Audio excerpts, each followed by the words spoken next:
Reparar nuestro linaje. Un campo espiritual. Vivir en sintonía con tu vida. Sanar lo que sea. Dinámicas que perturban nuestro sistema familiar. Limpiar las improntas emocionales. Tener una vida feliz. Llegaste al lugar indicado. 1,500 pesos mexicanos, 7,500 pesos argentinos, 1,620 reales brasileños, 90 euros. ¿Constelaciones familiares? Hola, soy Mauricio José Schwartz y esto es El Rey va desnudo. Basta hacer una mínima búsqueda en Google o en cualquier red social como Twitter, Instagram, Twitch o Facebook, incluso en TikTok, para encontrar a cientos, miles, decenas de miles de personas que prometen todo tipo de maravillas, curaciones, superación personal y resolución de todo tipo de problemas por medio de una presunta técnica llamada constelaciones familiares, que son uno de los negocios de más éxito en el universo del New Age. Como suele ocurrir con todas las propuestas exageradas y seductoras de la superstición, la gente se ve atraída a estas prácticas y acaba dejando dinero en las cuentas bancarias de los presuntos practicantes de la presunta terapia sin saber exactamente de qué se trata el asunto, cuya esencia se ve envuelta, oculta y enmascarada bajo una capa de promesas, palabras bonitas y ostentosas y la afirmación de que la verdad al final, vaya hombre, después de tantos miles de años, está aquí, en estas constelaciones familiares inventadas por un señor en 1993. Pero antes del señor de 1993 estuvo un charlatán de muy larga y siniestra carrera, Alejandro Jodorowsky.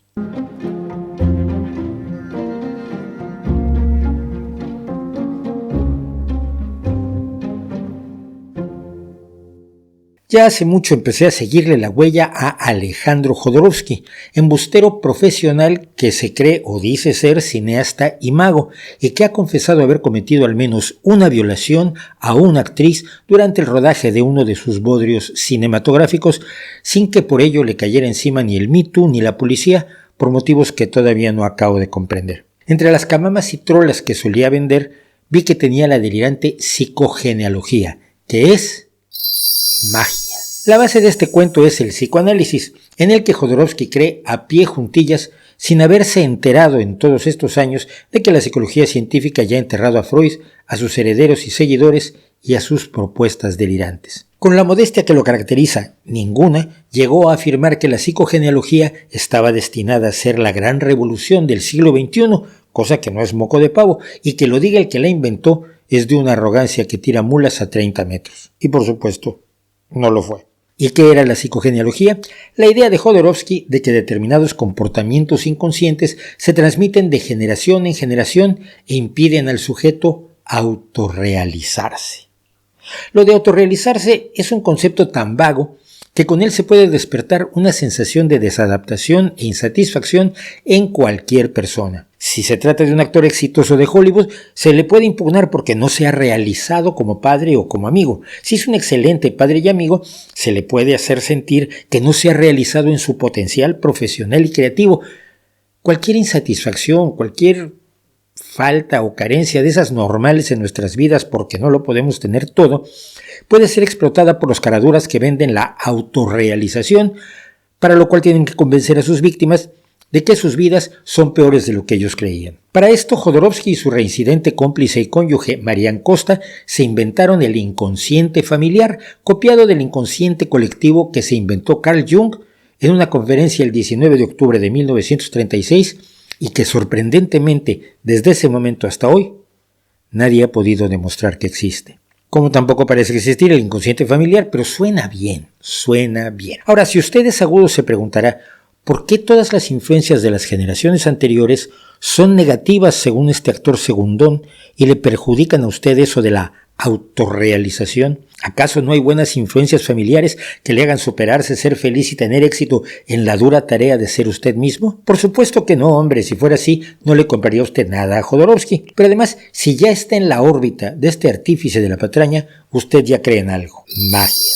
Y mire usted, Es lógico pensar que nuestros padres influyen en nosotros y nos educan, nos enseñan, no dejan de enseñar ciertas cosas, nos transmiten sus gustos, algunos los adoptamos, contra otros nos rebelamos, pero en fin, son los que moldean nuestra vida. Y si conocimos a nuestros abuelos, pues también tendrán una influencia por lo que nos dicen, por cómo nos tratan, por cómo son, ¿no? Pues Jodorowsky no habla de eso. Lo que él dice es magia. Lo que Jung, sujeto a información científica pletórico de ocurrencias pintorescas pero irreales, llamaba un karma impersonal transmitido de padres a hijos.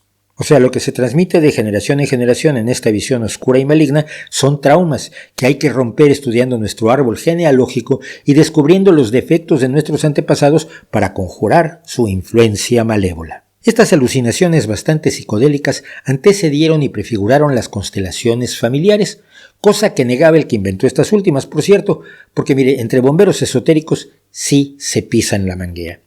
En el mundo de la charlatanería, del embuste esotérico, la magia de mercadillo y la sabiduría de galleta de la fortuna china, no hay fronteras. El psicoanálisis y el tarot, Buda y la magia y los cristales y Nostradamus y el I Ching y la astrología y Madame Blavatsky y Castaneda y los cuencos tibetanos y todo lo que haya en el arsenal de la trapacería se puede unir como cuentas que se ensartan en un collar sin importar su color, su composición, su forma o su tamaño. Si puede servir para embaucar a una persona ingenua, inocente, vulnerable y desinformada, vale. Así que si su bisabuelo le puso los cuernos a su bisabuela con una cantante de music hall, ya puede usted estar seguro de que hará lo mismo, aunque ni siquiera sepa que su bisabuelo andaba en tales aventuras extramaritales. Le llegará por sus células, dice Jodorowsky. Es necesario anotar que nada de esto se ha demostrado nunca y que no hay señales de que las células transmitan eso. La veracidad de estas afirmaciones, devaneos y especulaciones es más o menos la misma que tiene Cómo entrenar a tu dragón, con la diferencia de que esta serie de películas y televisión es una fantasía honesta y divertida y los vendedores de magia no conocen la honestidad ni en foto. Años después, por cierto, Jodorowsky le cambió el nombre a la psicogenealogía, porque ya lo estaban usando otros, la bautizó como metagenealogía y se puso a vender el correspondiente libro. Para cerrar esta introducción, veamos este intercambio de una sesión de preguntas y respuestas que el irresponsable diario español El Mundo le organizó al embustero chileno en 2011. ¿Cómo consideramos y encuadramos los abortos naturales en nuestro árbol, tanto para el padre como la madre? Los abortos naturales son provocados por conflictos que vienen desde muy lejos en el árbol genealógico. Probablemente alguna abuela murió al parir o tuvo una familia demasiado numerosa que le hizo no realizarse en la vida. En mi libro Metagenealogía explico todo esto. O sea, los abortos naturales no son naturales porque lo digo yo. Compra mi libro, son 20,84 €. Gracias por su compra. Y si usted me pregunta cómo es que Jodorowsky sabe que esto fue cosa de una abuela que murió al parir o de una familia demasiado numerosa y no de una bisabuela que bailaba breakdance o una familia que comía demasiadas palomitas de maíz, le diré que no tengo idea. Y Jodorowsky tampoco.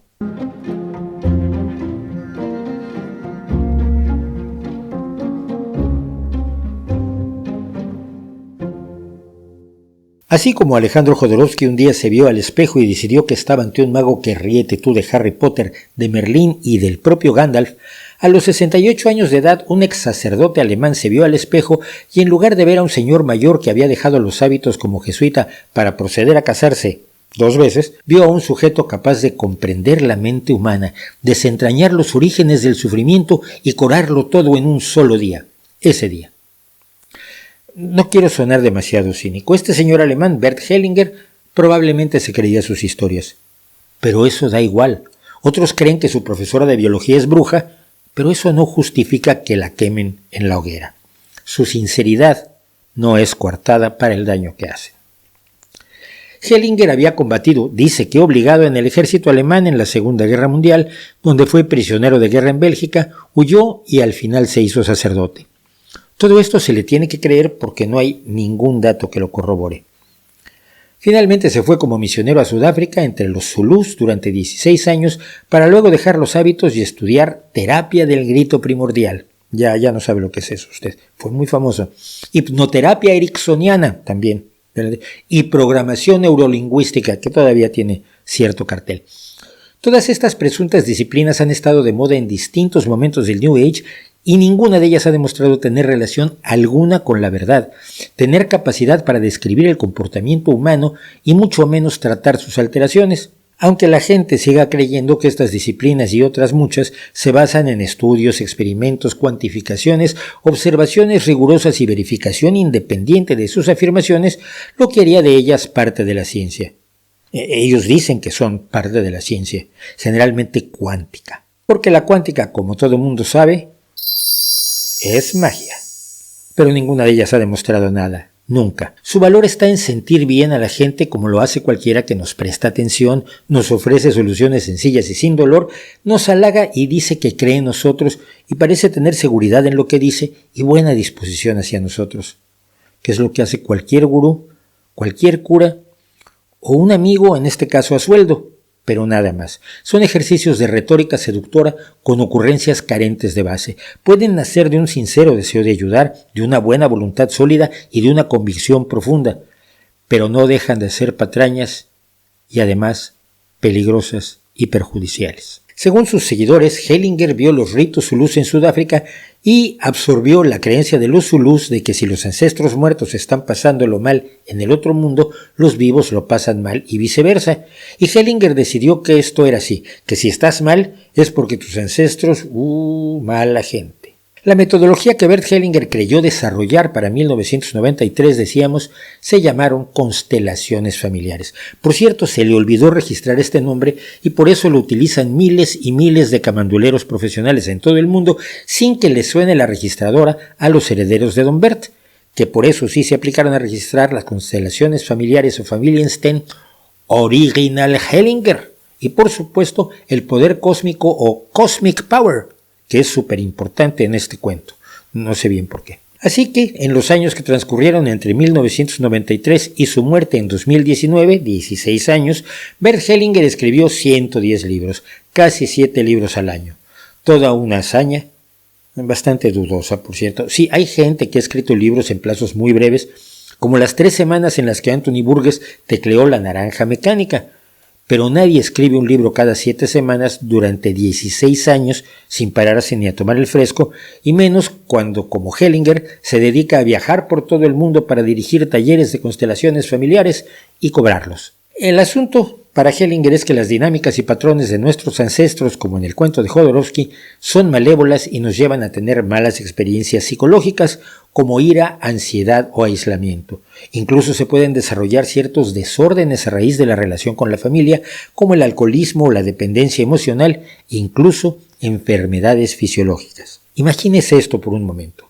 Si usted tiene excesos de agresividad, no puede ser porque tenga, digamos, epilepsia del lóbulo temporal que causa la agresividad. No. Es que su abuelo disfrutaba soltando mamporros a izquierda y derecha o era boxeador. El que usted sienta ansiedad no se podría deber a que tenga problemas de la tiroides que deberían ser analizados. ¿Qué dice usted? Su ansiedad se debe a que su tatarabuelo Sinforoso trabajaba de dentista de osos polares sin anestesia. Y así todo. Sobre esta base, dice Hellinger, las constelaciones familiares pueden ayudarnos a descubrir y reinterpretar estos patrones inconscientes para encontrar soluciones a nuestros conflictos latentes.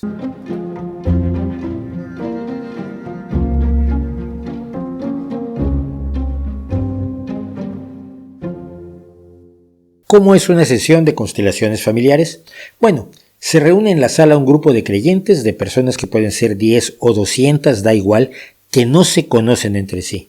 La persona que va a ser constelada, el que tiene el problema, lo expone al constelador o terapeuta, al falso terapeuta, y nombra a una serie de personas al azar para que sean representantes del constelado y de su familia. Personas a las que no conoce, pero que por arte de magia, sí, otra vez, magia, van a saber lo que siente la persona que finalmente, la que tiene el problema, queda allí sentada en calidad meramente de espectador.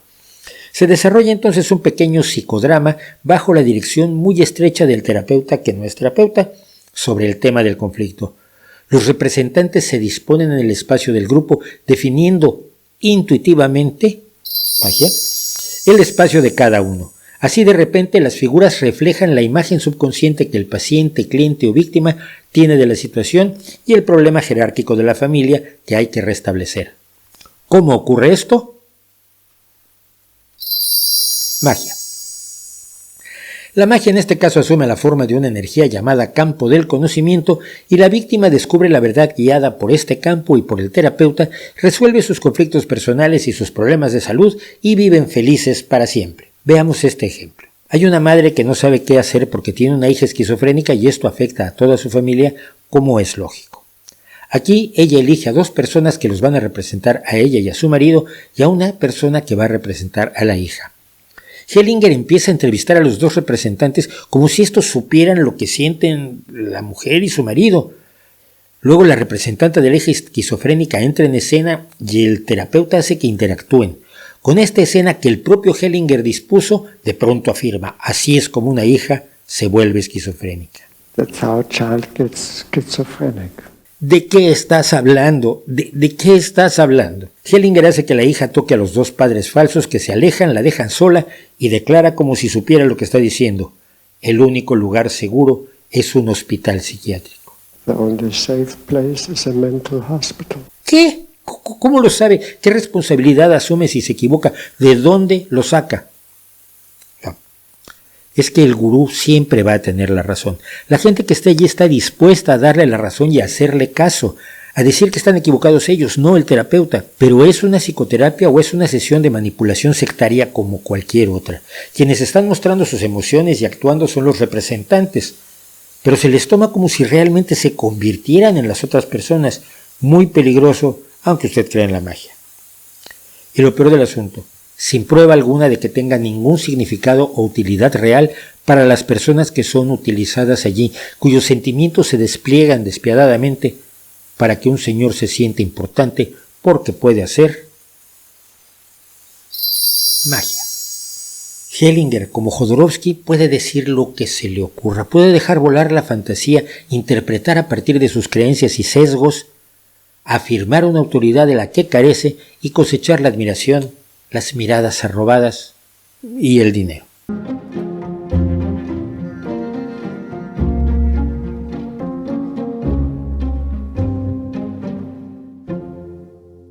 Detrás de estas prácticas absolutamente delirantes, alucinantes, hay un esquema de creencias. En 2011, cuando por primera vez toqué el tema de Hellinger y sus constelaciones familiares en mi viejo blog El Retorno de los Charlatanes, escribí: según Hellinger, las familias están formadas por una energía que conecta a los miembros del grupo. No dice ni qué energía, ni cómo se mide, ni cómo lo sabe. Según él, los grupos primitivos como los Zulús conocen el orden de ese sistema, pero nosotros, modernos tontos, hemos olvidado ese conocimiento ancestral que él, que es maravilloso, ha redescubierto. La terapia de constelaciones familiares pretende reinstalar en la red energética a los miembros que se han excluido de la jerarquía y restaurar el orden natural. Todo esto suena cuando menos muy raro, pero Hellinger decretó que esto no se podía estudiar científicamente, de modo que uno se queda con 2 opciones: creerle porque es convincente y simpático y habla muy bonito, o no creerle. Lo que no puede hacer uno es saber si dice la verdad. Y el orden natural del que habla Hellinger es poderosamente jerárquico y autoritario. Hellinger cree en las jerarquías y cree que éstas se basan en la antigüedad en la familia. Quien llegó antes a la familia es más poderoso. Lo que él llama los órdenes del amor. Para que el amor fluya, el amor fluye, debe darse de los superiores, padres y hermanos, a los menores, hijos y hermanos menores. El padre es la cabeza de la familia y los demás deben someterse y responder ante él y obedecerlo en un patriarcalismo trasnochado que gusta a quienes se pueden beneficiar de él, por supuesto. Así, en las constelaciones dedicadas a tratar problemas de pareja, habitualmente la culpa recae sobre la mujer porque ha cometido el pecado de desobedecer a su marido. Si esto le suena ligeramente talibán y cavernario, pregúntese si las mujeres que asisten a las constelaciones familiares saben de estos antecedentes. Según Hellinger, las misteriosas energías que vinculan a los miembros de la familia son capaces de hacer cosas maravillosas. Todos sabemos que los menores tienden a imitar a los mayores, por eso las sociedades buscan establecer modelos de conducta adecuados, aunque luego a los jóvenes les parezca más emulable gente incómoda. Pero Hellinger asegura, sin decirnos por qué, quizás porque no lo sabe, que esa emulación o imitación debida a la energía misteriosa puede llegar a cosas como que una niña desarrolle la misma enfermedad que una tía suya que fue excluida de la familia, aunque la niña no conozca a la tía, o que uno puede incluso estar afectado por una desgracia juvenil secreta de un abuelo al que ni conoció porque murió antes de nacer uno. Esto, por supuesto, se parece mucho a la psicometachuchigenealogía de Alejandro Jodorowsky. Ante ciertos fenómenos, las creencias de Hellinger son aterradoras. En casos donde un padre ha abusado sexualmente de una hija menor de edad, la culpa no es del padre, dice Hellinger, sino de la madre, cuyo repetido rechazo a las iniciativas sexuales de su marido provoca que él use a su hija en reemplazo. Y si esto no le gusta, usted está peor de lo que pensaba, porque para Hellinger, las jóvenes deben vivir las propuestas de su padre como una aventura excitante y placentera. Ni se le ocurre al ex sacerdote que el abuso sexual comporta terribles daños emocionales que son perdurables y dolorosísimos. No. En una constelación familiar, contó Herman Nimis en la edición de septiembre de 2005 de la revista holandesa Alert, estos problemas se solucionan con el siguiente ritual. El constelador ordena a la hija representativa que se arrodille enfrente de su padre representativo y le diga: gracias papá, estoy muy agradecida de haber podido hacer esto por ti. La escritora alemana Elisabeth Reuter, abusada sexualmente por su padre durante su juventud, escribió en su libro autobiográfico Lavado de Cerebro que la terapia para el incesto de Hellinger casi expulsó los últimos remanentes de su dignidad humana.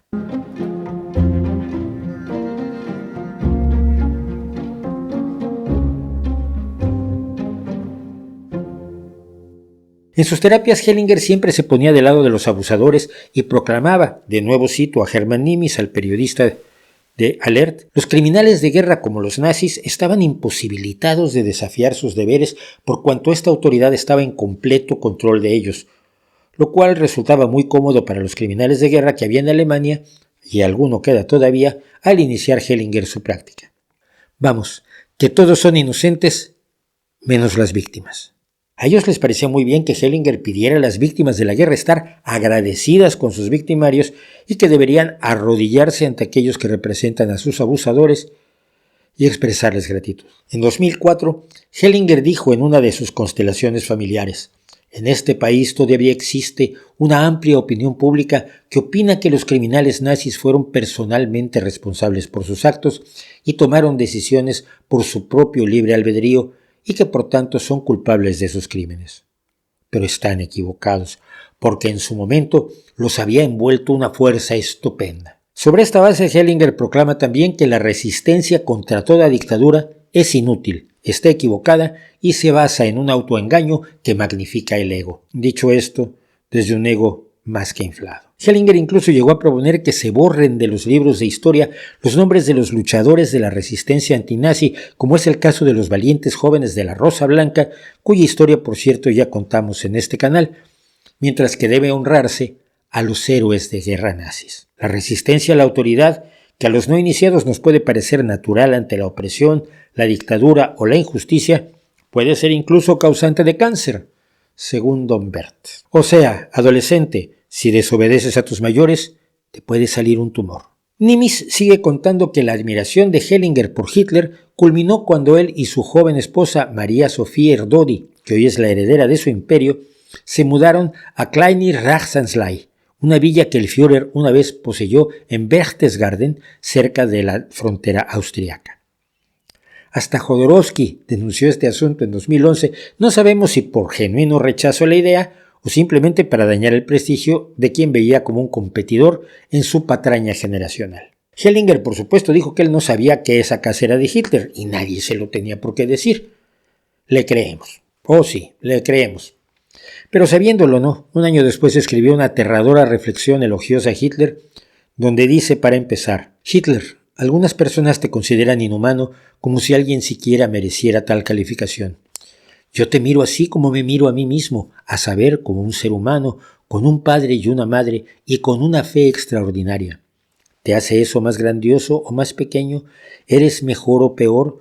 Porque si eres más grande, entonces así lo soy, y si eres más pequeño, entonces así lo soy.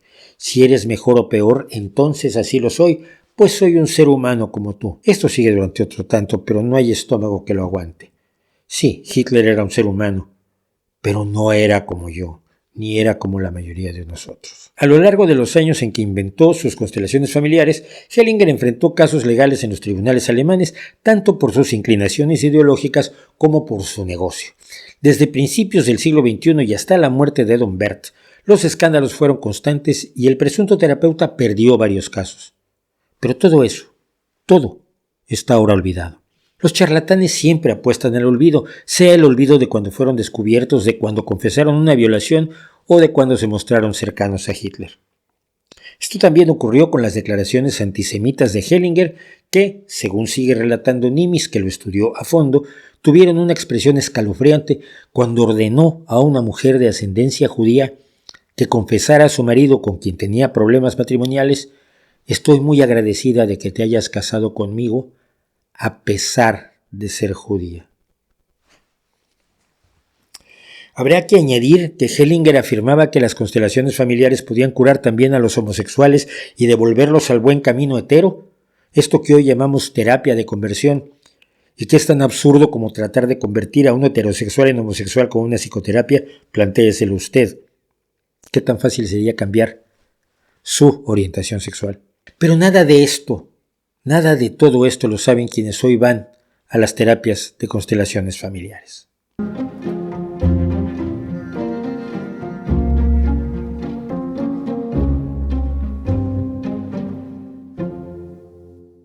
Las constelaciones familiares son perjudiciales, entre otras muchas cosas, porque le ofrecen a la gente algo que no puede entregarles y en el proceso les saca dinero, admiración, entrega y a veces sexo.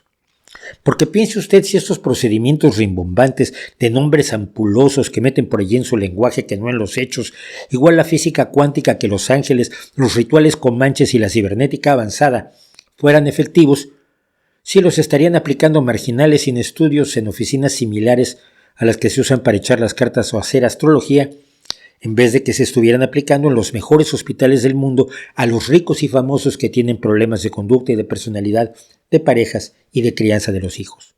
Es raro, ¿no? Ya sé, le van a contar a usted que esta revolucionaria terapia dejaría sin trabajo a los psicólogos y psicoterapeutas de verdad, esos que van a la universidad y estudian y les hacen exámenes y todo. Pero a ver, si esto fuera como le dicen, ¿no estarían esos psicólogos precisamente estudiando esto para tener trabajo y disfrutar el éxito de estas patrañas, más que aplicar métodos probados y comprobados como la terapia conductual cognitiva, que sí ha sido estudiada y cuya eficacia sí está comprobada? Claro que lo harían. Lo harían como abandonaron el psicoanálisis cuando vieron que era una serie de ideas sin bases que no servía para nada más que para separar a personas desesperadas de su dinero y someterlos a una dependencia emocional con el psicoterapeuta, a veces de años. Lo que no hacemos es enseñarle a la gente por qué este tipo de ofertas no funcionan. ¿Cómo sabemos que las cadenas de causalidad del universo que conocemos nos permiten excluir de entrada algo tan peculiar como que el parto de una bisabuela desconocida determine nuestra sociabilidad en pareja? Explicarle a la gente por qué sería necesario, para poder aceptar las extremas propuestas de Jodorowsky o de Hellinger o de cualquier otro mago, contar con pruebas contundentes de su veracidad y su eficacia, no con los testimonios de gente que se siente mejor después de una sesión de este juego de rol, sino con pruebas reales. Por ejemplo, estudios estadísticos con una amplia muestra de la población que garantizara que no haya sesgo y que valoraran la situación actual de las bisnietas de mujeres que hayan muerto durante el parto. Si hubiera una correlación estadística, si todas o la mayoría de las bisnietas de mujeres fallecidas de parto tuvieran los mismos problemas de pareja o con sus hijos, podríamos empezar a pensar que allí hay algo. Pero tales estudios no existen, y menos aún hay estudios de la mejora de una relación de pareja a lo largo del tiempo después de un psicodrama como este. Las parejas sometidas a una sesión de constelaciones familiares se pelean menos después de ellas, hacen realidad más planes familiares, se confrontan menos con sus hijos. Si así fuera, podríamos también empezar a aceptar que esa psicoterapia, por delirante que nos parezca, tiene alguna validez. Es útil más allá del momento y de la separación de la víctima y de su dinero. Porque mire usted, quien va a este tipo de actividades, no solo a las constelaciones familiares, sino a cualquier delirio esotérico, sea una sesión de psicomagia con Jodorowsky, una de Reiki, de energía violeta, de meditación colectiva, de terapia Gestalt o de cartas astrales o de las miles que hay. Suelen ser personas que no pueden manejar su realidad y desesperadamente están buscando ayuda, y por eso mismo son presas fáciles de cualquiera que les preste atención, les hable pausadamente, les mire a los ojos y les ofrezca una solución sencilla, aunque a la larga no funcione. Esa es la faceta de depredación que permea toda esta creencia, la culpabilización de la víctima, el sometimiento a las jerarquías que Hellinger imaginaba inmutables, ya sabe usted, si no obedeces a tus padres, cáncer, y otras formas de terrorismo amable y sosegado que se hacen en nombre de los gurús, de su altanería, de su imagen plácida, atenta y bien comida. Usted puede argumentar que toda persona está en su pleno derecho de ir a hacerse constelaciones familiares, acupuntura, limpias del aura, sesiones de exorcismo con latigazos si le place o cualquier otra práctica esotérica. Esto sería cierto si quien va con alguno de los miles de vendedores de constelaciones familiares supiera lo que hemos contado aquí, si conociera la historia de la disciplina y estuviera bien informado de la total, absoluta ausencia de evidencias sobre la validez de sus premisas y la efectividad de sus resultados. Si alguien tiene todos estos datos y decide ir a darle su dinero a cualquiera de estos, bienvenidos sean, están ejerciendo ahí sí su derecho. Pero el problema es que esta información nunca está a su alcance, y las pseudoterapias y prácticas esotéricas y místicas siempre se fundamentan en la ignorancia, la buena fe y la ingenuidad de quienes son las víctimas que ponen el dinero, la convicción y la esperanza, y a quienes les dicen mentirosamente que todo esto está estudiado, comprobado y validado, cuando no es más que una fantasía rentable. Y nadie, absolutamente nadie, tiene derecho de abusar de la gente contando estas historias. ¿No cree usted?